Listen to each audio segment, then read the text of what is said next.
நெல்லை மாவட்டம் ராதாபுரத்தில் நடைபெறும் நலன் காக்கும் ஸ்டாலின் சிறப்பு மருத்துவ முகாமை நெல்லை கிழக்கு மாவட்ட திமுக பொறுப்பாளர் கிரகாம்பல் குத்துவிளக்கு ஏற்றி தொடங்கி வைத்தார்.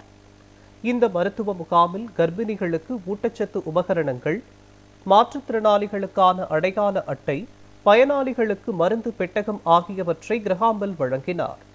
இதில் ராதாபுரம், சிலாத்திக்குளம், பரமேஸ்வரபுரம், கூடங்குளம் போன்ற பல்வேறு பகுதியில் உள்ள ஏழை எளிய மக்கள் பலர் கலந்து கொண்டு மருத்துவ பரிசோதனை செய்து கொண்டனர்.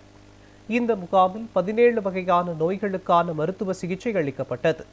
அதனைத் தொடர்ந்து சிகிச்சைக்காக வந்திருந்த பொதுமக்களுக்கு காலை உணவு மற்றும் மதிய உணவு வழங்கப்பட்டது.